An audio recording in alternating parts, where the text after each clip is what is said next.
Weight loss was hard because I'm really lazy. I had never experienced an exercise high in my life. I do not understand how people live without bread, rice, and noodles. Like, what do you all do at social events? Or, to celebrate? And do I really have to Marie Kondo my entire kitchen of foods on the not eat list and replace it with foods I don't even know how to pronounce? Courgette?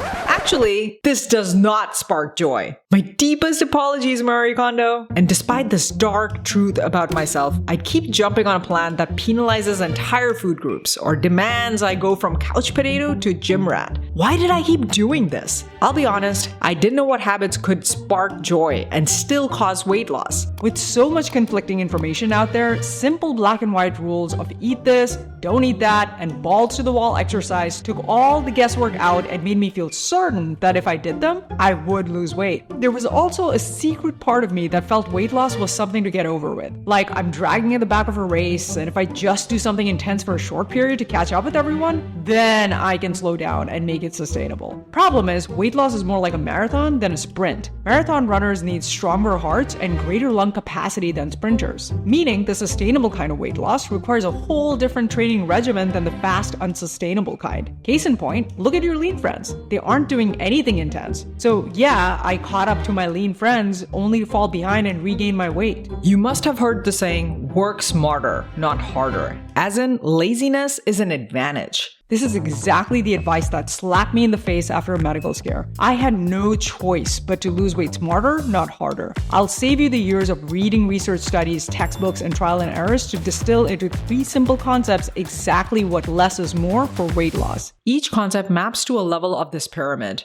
At the top is exercise. In fact, when I first realized I needed to lose weight, my mind went straight to exercise. After all, every movie around physical transformation shows epic training montages and nothing else. It also makes an intuitive kind of sense that directly working on my body will visibly change how my body looks. So I booked a personal trainer, dedicated months to exercising, only for my personal trainer to make this offhand comment. 80% of weight loss is nutrition.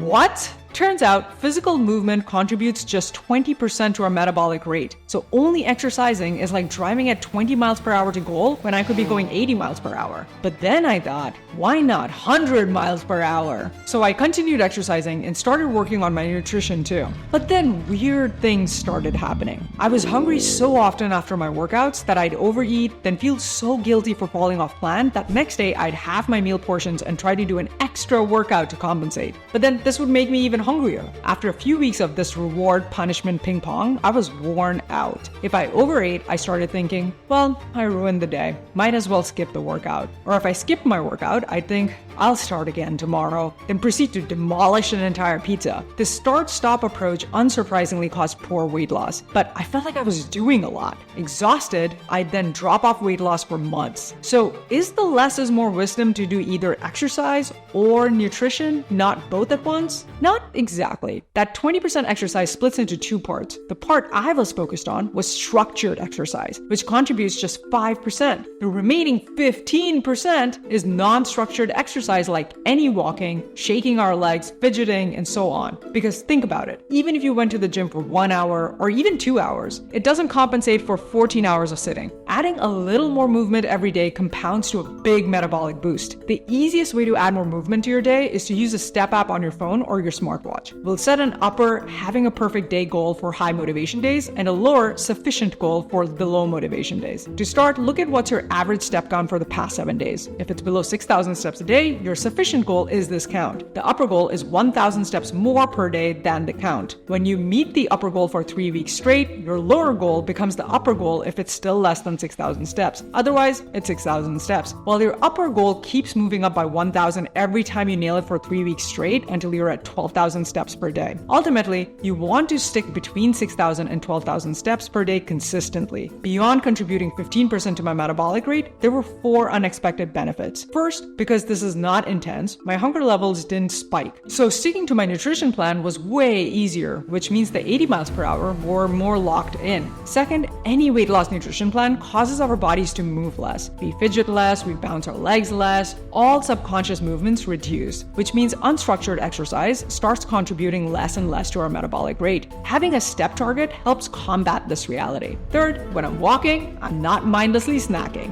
And lastly, the bar is set low enough that it minimizes the all or nothing thinking of, I ruined my day, so might as well start tomorrow. This means no more start-stop progress, but a way smoother and faster ride to goal. But what is less is more for the other 80% of the metabolism pyramid? Specifically nutrition. Figuring out a nutrition plan can feel like navigating a minefield. First, there's an ocean of conflicting information out there. One expert says to cut carbs. Another swears carbs don't matter, and it's all about fasting. And yet another says that all such rules lead to obsession, and we should instead listen to our hunger cues and have no rules. Each of these approaches makes logical sense, and yet they all seem to be opposing each other. Then, even if you pick one of these, there's the time crunch. With our busy schedules, it's so tempting to grab that quick takeout or a snack from the vending machine instead of doing meal prep, which can take 5 to 7 hours per week. Not to mention, if you're starting on a whole new nutrition plan, that's extra time spent finding new recipes and learning to cook unfamiliar dishes. And that's food you control. What about social events? If you aren't allowed to eat carbs or a social falls in your fasting window, then how do you negotiate that? If you rely on hunger cues and willpower, that doesn't always go well either, especially when you have been depriving yourself of the tasty foods laid out on a literal platter in front of you, which of course is a temptation not just at social events, but also at work during stressful or boring projects and at home as a way to relax. We don't eat just to satisfy our hunger after all. Food is often our relief and celebration. All these factors were a top reason where sometimes I'd go back to focusing on exercise instead of nutrition, despite knowing I can't out-exercise a bad diet.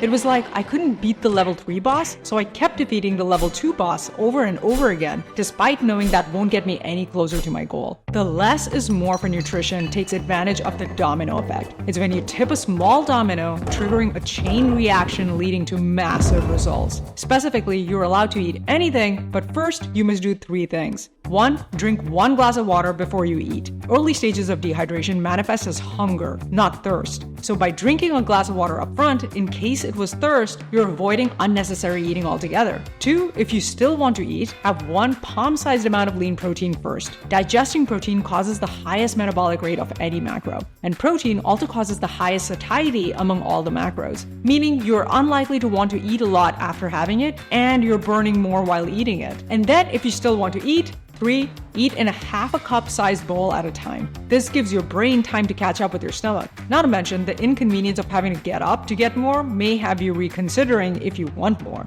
This covers 10 to 15% of our metabolic rate that comes from a high protein diet. But what about the remaining 65%? This 65% is our resting metabolic rate, which is largely influenced by our age, height, sex, hormones, and amount of muscle. Aha! Each pound of fat burns 2 to 3 calories per day, while each pound of muscle burns 7 to 10 calories per day. So even if the structured exercise itself may account for only 5%, the muscle I build while doing it goes into affecting this 65%. Seemed like an obvious thing to do. What I didn't realize is if I thought losing weight was slow, gaining muscle is even slower. With 1 year of consistent, optimized training, a woman gains at most up to 12 pounds of muscle. So after a year, she can afford, wait for it, an extra banana per day. A man could gain at most up to 25 pounds, which means he can have 2 extra bananas per day. Not to mention the amount of muscle you can put on for every additional year of training decreases. So you're not even getting a whole extra banana at the end of every year. The less is more for the 65% is another domino effect habit. It regulates your hormones so you're far less hungry and experience far fewer cravings throughout the day. It optimizes muscle repair and growth so you maintain muscle well and actually build the most muscle when you do exercise. And it makes you the most efficient at burning fat. You probably guessed it, it's the mother nature of your body, sleep.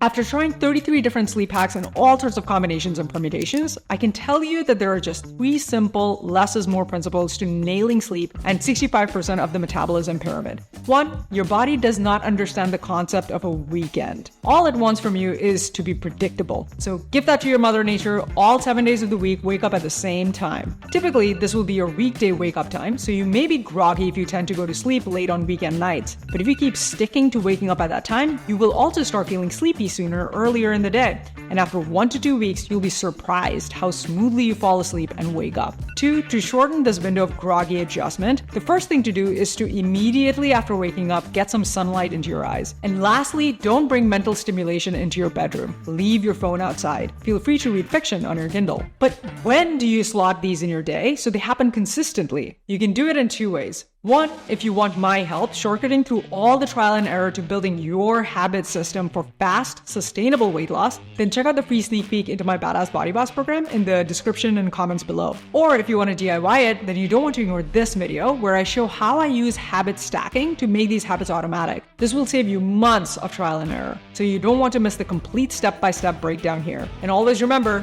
you can do it.